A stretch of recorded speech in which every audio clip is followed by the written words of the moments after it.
Student, आज हम पढ़ रहे हैं role of the pH in everyday life. In everyday life, जो हमारा डेली लाइफ है उसके अंदर पीएच का क्या रोल है। तो कुछ सिस्टम है। सबसे पहले हम पढ़ लेते हैं in biological system. In biological system, biological system, system के अंदर हमारा क्या होता है।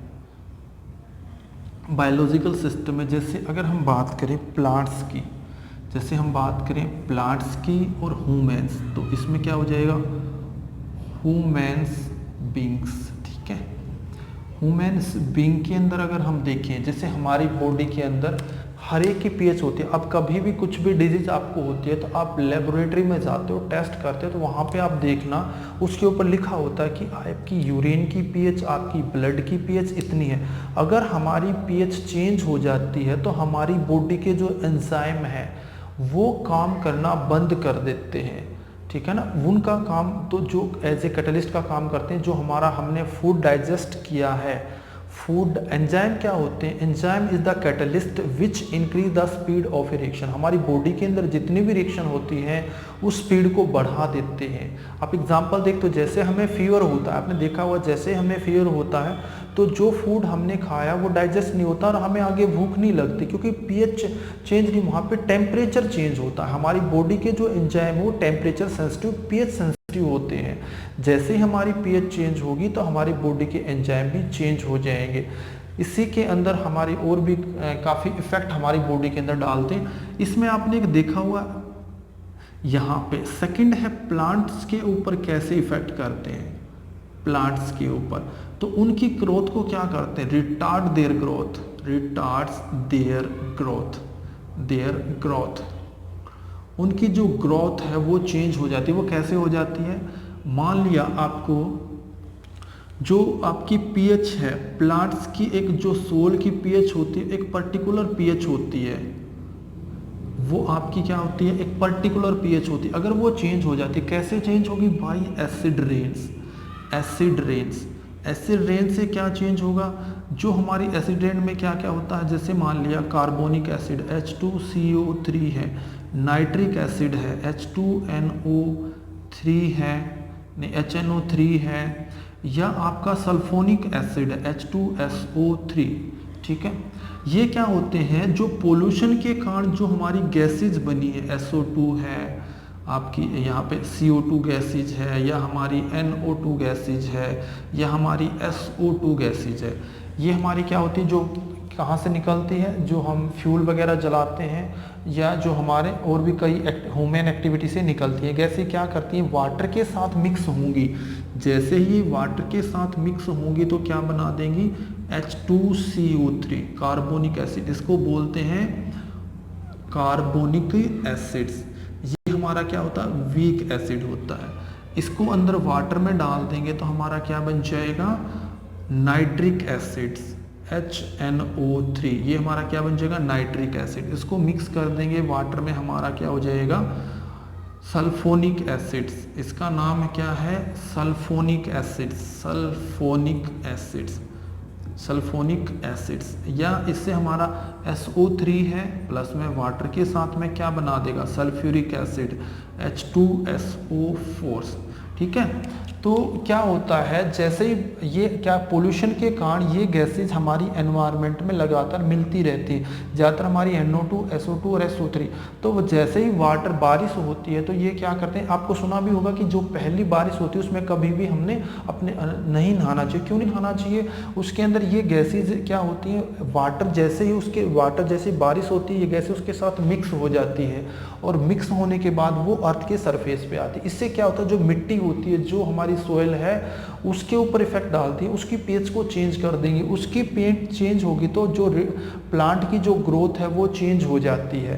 तो प्लांट की जो ग्रोथ है, इसलिए वो फार्मर क्या करता है, उसमें लगातार जो बेसिक फर्टिलाइजर उसको यूज करता रहता है। ठीक है ना, तो उसको क्या करता है, बेसिक सब्सटेंस उसके अंदर ऐड करता रहता है ताकि वो ग्रोथ उसकी अच्छी हो जाए। सेकंड हमारा नेक्स्ट बायोलॉजिकल सिस्टम, सेकंड हमारा क्या है, डिफेंस मैकेनिज्म, हम डिफेंस मैकेनिज्म या डाइजेस्टिव सिस्टम हम ले लेंगे। सेकंड, फर्स्ट हमारा क्या था, ये सेकंड हमारा क्या, डाइजेस्टिव सिस्टम। डाइजेस्टिव सिस्टम, आपको पता है जो हमारा स्टमक होता है, ये हमारा जो स्टमक है, मान लीजिए हमारा स्टमक है, यहाँ से कौन सा एसिड प्रोड्यूस होता है, HCl प्रोड्यूस होता रहता है। हमारा जो स्टमक है, स्टमक के अंदर हमारा कौन सा एसिड प्रोड्यूस होता है, हाइड्रोक्लोरिक एसिड HCl। अगर वो ज़्यादा हमारी बॉडी में बनता रहे, हमारे स्टमक के अंदर ज़्यादा प्रोडक्शन होता रहे, हम अच्छी तरह फूड ना खाएं या जो भी रीज़न है, अगर वो हमारी बॉडी के अंदर ज़्यादा बनता रहे, उसका ज़्यादा प्रोडक्शन होता रहे, तो हमें एक प्रॉब्लम हो जाती है, एसिडिटी। उसको हम क्या बोलते हैं, आवर प्रोडक्शन ऑफ, क्या होगा, our production of HCl in stomach, तो हमें क्या हो जाएगी, किसकी प्रॉब्लम हो जाएगी, एसिडिटी, ठीक है ना, एसिडिटी। इसको हमने क्या करना, इसका ट्रीटमेंट कैसे करते हैं, ट्रीटमेंट हम क्या करते हैं, बेसिक सोल्ट लेते हैं हम, क्या डाल इसके ट्रीटमेंट क्या, बेसिक सोल्ट, जैसे हमारा क्या है, बेकिंग सोडा NaHCO3, इसको बोलते हैं, आपने सुना भी होगा मीठा सोडा, इसको बोलते हैं मीठा सोडा या इसको बोलते हैं बेकिंग सोडा। या हम इसके अंदर लेते हैं मिल्क ऑफ मैग्नीसियस, जैसे हमारा मिल्क ऑफ मैग्नीसिया क्या होता है, मैग्नीशियम हाइड्रोक्साइड्स, ये हमारा क्या होता है, मिल्क ऑफ मैग्नीसिया। तो एसिडिटी को ट्रीटमेंट के लिए, इलाज करने के लिए हम एसिड को न्यूट्रल करने के लिए हम क्या लेंगे, बेसिक सोल्ट ले लेंगे, जैसे बेकिंग सोडा, या हम क्या ले लेंगे, मिल्क ऑफ मैग्नीसिया। ये क्या कर देते हैं, एसिडिटी को न्यूट्रल कर देते हैं और हमें एसिडिटी से क्या मिल जाता है, रिलीफ मिल जाता है, ठीक है। थर्ड हमारी क्या है, थर्ड टूथ डेके। थर्ड हमारा क्या है, टूथ डेके।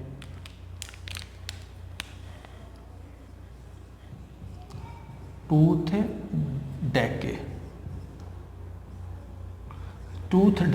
डेके में क्या होता है, हमारा जो तुम्हारा टूथ डेके है उसके अंदर हम क्या करते हैं, कास्ट बाई एसिड से। हमें पता है हमारी जो माउथ की जो pH होती है वो लगभग कितनी होती है, हमारी जो माउथ की pH होती है लगभग हमारी कितनी होती है, 5.5।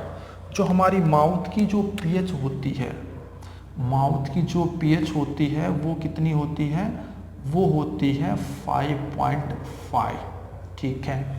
अगर हम क्या करें, सपोज करो आपने ज़्यादा शुगर ले ली, शुगर से क्या होगा, ठीक है, शुगर से क्या होगा, जो बैक्टीरिया हैं, बैक्टीरिया जो हमारे माउथ के अंदर बैक्टीरिया प्रेजेंट होते हैं, या आपने कोई भी फूड लिया है, फूड आर्टिकल को, ठीक है ना, फूड आर्टिकल आपने लिया है, तो वो क्या करेंगे, उसको डिकम्पोज कर देंगे एसिड को, एसिड से वो क्या हो जाएगा, डिकम्पोज कर देंगे एसिड। और हमारा जो माउथ का इनेमल होता है, माउथ जो इनेमल होता है, माउथ जो इनेमल होता है वो कैसा होता है, बेसिक सोल्ट, वो कैसा होता है, बेसिक सोल्ट, ठीक है ना, बेसिक सोल्ट किससे बना होता है, कैल्शियम फोस्फेट से, ठीक है ना। ये हमारा क्या होता है, इनेमल का फार्मूला एग्जाम में पूछा जा सकता है, तो आप ध्यान रख लेना। जो हमारा माउथ इनेमल का होता है, जहाँ पे दांत गड़े हुए हैं, तो जो हमारे माउथ का इनेमल होता है वो आपका कैल्शियम फोस्फेट से होता है, और ये आपका कैसा है, बेसिक सोल्ट है। ये आपका क्या है, बेसिक सोल्ट है। एसिड क्या करेगा, इस सोल्ट के साथ में रिएक्ट करेगा, इसके साथ में क्या करेगा, रिएक्ट करके इसको क्या कर देगा, कोरोड्स, क्या कर देगा, कोरोड्स। आपने देखा हो कईयों के दांत में ऐसे लगा जैसे जंग लगा हुआ, बिल्कुल पीले पीले से होते हैं और वो ऐसे लगे जैसे उसमें कुछ जंग लगा हुआ, वो दांत बिल्कुल खराब मिलते। वो क्या है, उसने शुगर ज़्यादा खाने से, उसके शुगर ज़्यादा खाए तो बैक्टीरिया ने क्या किया, उनको डिकम्पोज करके शुगर को एसिड बनाता रहा और माउथ की जो पीएच है चेंज हो जाएगी। और जो एसिडिक हमारा माउथ ज़्यादा होगा तब वो क्या करेगा, इनेमल के साथ में वो एसिड रिएक्ट करना स्टार्ट कर देगा। और रिएक्ट करना स्टार्ट करेगा तो उसको क्या कर देगा, वो हमारे जो टिथ हैं, जो इनेमल है, उनको क्रोड कर देता, उनको जंग ले जाता है। तो आपने देखा होगा जो उसको ट्रीटमेंट कैसे करते हैं, ब्रश से। जो हम टूथपेस्ट हमारी होती है वो बेसिक होती है, जो हमारी जो टूथपेस्ट हमारी होती है, पेस्ट हमारी होती है, वो कैसी होती है, बेसिक। कैसी होती है, बेसिक। और हमारा जो सलाइवा होता है वो भी कुछ हाल तक उसको न्यूट्रल करता है, तो हमारा सलाइवा भी कैसा होता है, बेसिक। ठीक है, तो वो बेसिक क्या होगी, इसको क्या कर देती है, एसिड को क्या कर देगी, वो हमारी न्यूट्रल कर देती है। इस एसिड को क्या कर देती है, न्यूट्रल। इसलिए हमें क्या करना चाहिए, लगातार ब्रश करते रहना चाहिए। ठीक है ना। नेक्स्ट हमारी प्रॉपर्टी क्या है, जो फोर्थ क्या यूज है, self defence mechanisms. Self defence mechanisms, तो हम देख सकते हैं self defence mechanisms, self defence mechanisms. इसके अंदर क्या होता है, सेल्फ डिफेंस मैकेनिज्म के अंदर देखो, नेचर ने हर चीज़ को प्रोटेक्शन दे रखी है। हम तो जैसे अपनी प्रोटेक्शन खुद कर सकते हैं, लेकिन एनिमल कैसे प्रोटेक्ट करते हैं, और नेचर ने उसको ट्रीटमेंट भी साथ में दे रखा है। जैसे कि आप फॉरेस्ट में जो जंगल वगैरह होते हैं उसमें देखा होगा नेटल प्लांट होते हैं, वो क्या करते हैं, जैसे हम उससे पास होते हैं तो वो हमसे कोलाइड करेंगे, हमारी स्किन के अंदर एक एसिड इंजेक्ट कर देते हैं। और आपने देखा हो नेचर ने साथ में डॉग के प्लांट भी दे रखे हैं, वो उनका जो लिक्विड निकलता है वो बेसिक होता है। अगर वो जहाँ पे वो नेटल प्लांट ने हमें टच किया है वहाँ पे अगर हम लगा लेंगे डॉग प्लांट को, वो बेसिक होता है तो उसको न्यूट्रल कर देगा। न्यूट्रल करने के बाद हमें क्या मिल जाता है, हमें उससे आराम मिल जाता है। तो हमारा जो एंट होती है, चिट्टी आपने देखा होगा, चिट्टी काटती है या हनी बीज काटती है। जो एंट होती है या आपकी हनी बीज होती है, ठीक है ना, हनी बीज होती है, वो हमारी बॉडी के अंदर कौन सा एसिड इंजेक्ट करती है, मिथेनोइक एसिड। कौन सा एसिड इंजेक्ट करती है, मिथेनोइक एसिड्स, या हम इसका दूसरा नाम क्या है, कॉमन नाम क्या होगा इसका, फॉर्मिक एसिड्स, फॉर्मिक एसिड्स। तो हमें उसके कारण इरिटेशन होती है, जो भी हमारी स्किन होती है, स्वेलिंग भी आ जाती है स्किन के ऊपर, स्वेलिंग भी आ जाती है स्किन के ऊपर, और वो स्वेलिंग के कारण क्या होता है, हमें पेन भी होता है, इरिटेशन होती है वहाँ पे। तो हमें अब इसका ट्रीटमेंट कैसे करें, इसका ट्रीटमेंट कैसे करें, इसका ट्रीटमेंट करेंगे हम बेसिक से। बेसिक सोल्ट, बेसिक सोल्ट आपका जैसे हमारे घर में अगर बेकिंग सोडा है तो हम उसको यूज कर सकते हैं। बेकिंग सोडा हमारा क्या है, बेकिंग सोडा। बेकिंग सोडा क्या होता है, जो आपका क्या होता है, उसका फार्मूला NaHCO3, ये हमारा होगा बेसिक सोडा। या हम रस्टिंग आयरन भी यूज करते हैं, रस्टिंग आयरन्स वो क्या होता है, उसका जो रस्ट होता है वो बेसिक होता है, जो उसका रस्ट होता है वो कैसा होता है, वो बेसिक होता है। आयरन से कोई इफेक्ट नहीं होगा, लेकिन उसके ऊपर थोड़ा वो जो जंग लगा होता है हम उसको रब करते हैं तो क्या होता है, वो हमारे उसको न्यूट्रल कर देता है। जो मधुमक्खी ने हमारी बॉडी के अंदर एसिड इंजेक्ट किया है तो उससे हमें आराम मिल जाता है। लेकिन आपने देखा होगा येलोइश जो भीड़ जिनको बोलते हैं, येलोइश वास्प होती हैं, अगर वो हमें काटती है तो फिर भी लोग उसको रगड़ते हैं। किसको रब करते हैं, वो आपकी एसिड नहीं छोड़ती हैं। जो येलो वास्प होती हैं, जिनको आपको येलोइश कलर की जो भीड़ वगैरह होती हैं, वो हमारी बॉडी के अंदर बेस को इंजेक्ट करती है। और बेस का ट्रीटमेंट हम आयरन रगड़ने से, रब करने से नहीं होगा। बेस का ट्रीटमेंट हम पिक्कल लगाएं, अचार हम लगा दें तो अचार एसिडिक होता है तो वो उसको क्या कर देता है, न्यूट्रल कर देता है। लेकिन अगर हमें मधुमक्खी ने काटा फिर भी हम अचार लगा रहे तो कोई इफेक्ट नहीं होगा, वो उसके इरेक्शन को और बढ़ा देगा। तो हमें पिक्कल नहीं लगाना चाहिए। अगर हमें मधुमक्खी इंजेक्ट करती है तो हमें कोई भी बेसिक सोल्ट यूज करेंगे।